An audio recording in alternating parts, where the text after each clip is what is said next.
Ted Cruz, Republican Senator from Texas, member of the Foreign Relations Committee.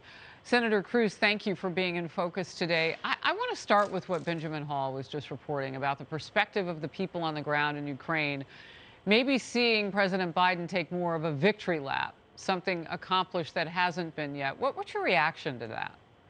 Well, I agree very much with the sentiments being expressed. You know, the State of the Union speech last night, I thought was incredibly disconnected and out of touch. And Biden referenced a number of the challenges in this country, but he took no responsibility for any of them. He talked about inflation. He didn't acknowledge the trillions in new spending and debt that's driving inflation. He talked about gas prices going up. He didn't acknowledge his policies that are destroying the domestic energy market. And when it came to Ukraine, he didn't acknowledge the direct responsibility he bears for the Russian invasion of Ukraine because of two things. Number one, last year, the disastrous withdrawal in Afghanistan, the surrender to the Taliban.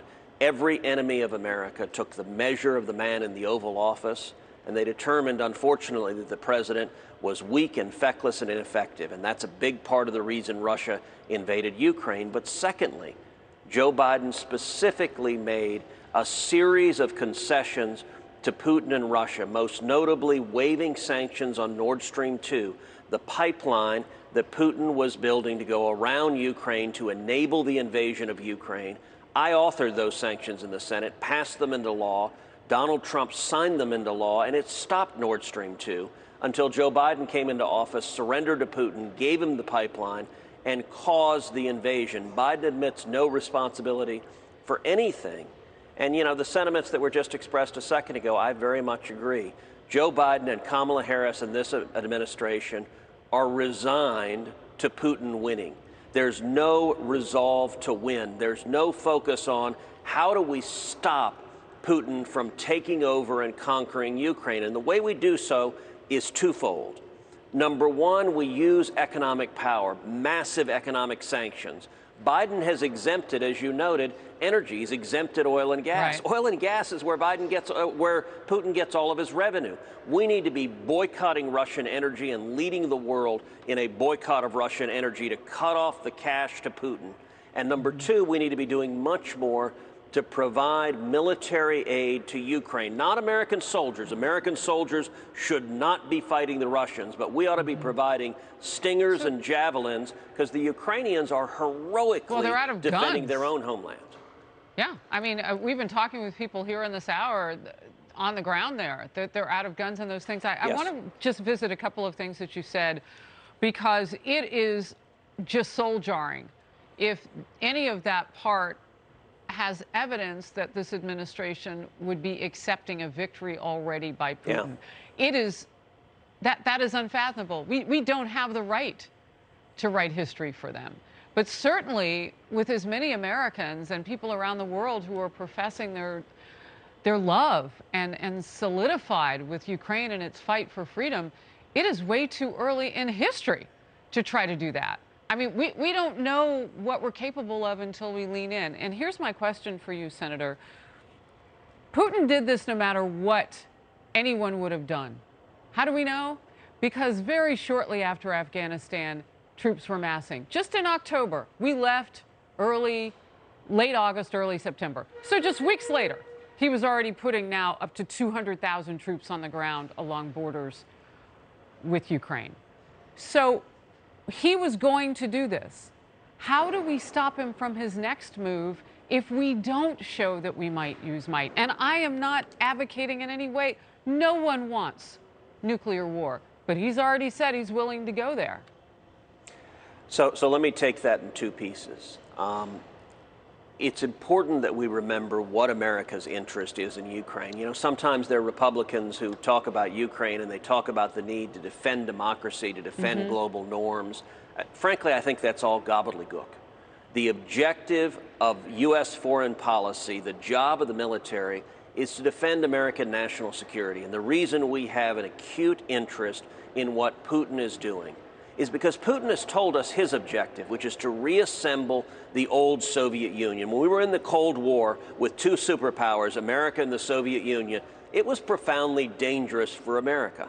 Americans were in greater jeopardy when the Soviet Union was a strong enemy. Putin is trying to rebuild the Soviet Union. Actually, the speech he gave a week ago, he said he wanted to rebuild the Russian Empire of 1922. Yes. It is in our interest to keep our enemies weak. We don't want a stronger Vladimir Putin with desires to conquer Europe and conquer the world. That's why we have a strong interest in preventing him from getting stronger, because it's more dangerous for us. You know, the second point you made, respectfully, I don't think it's right that this was inevitable. I think this was preventable. It's the most frustrating aspect about it, is I think Joe Biden made specific mistakes that caused this invasion. You know, a couple of weeks ago, we had a classified briefing with all 100 senators. And one of the Democratic senators stood up and asked the Secretary of State, Tony Blinken, said, why did Putin not invade Ukraine in 2017?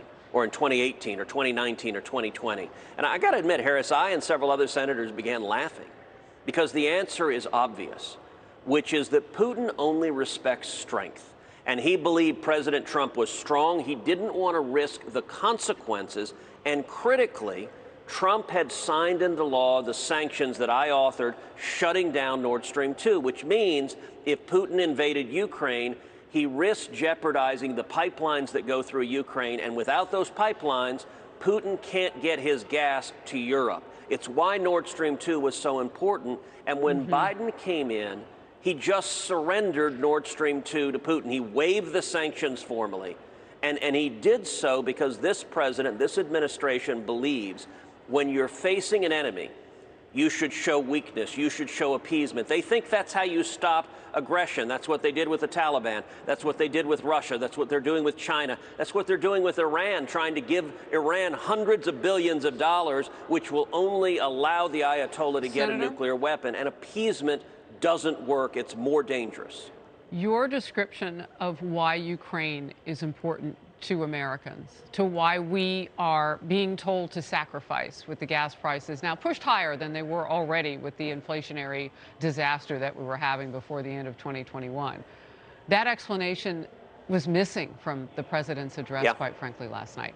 And people who were listening to put those puzzle pieces together didn't get that. You've done some of that today, and it's tremendously helpful. And I know that there's some politics mixed in too, but you have given a primer on what we are about and what our foreign policy is about with regard to that.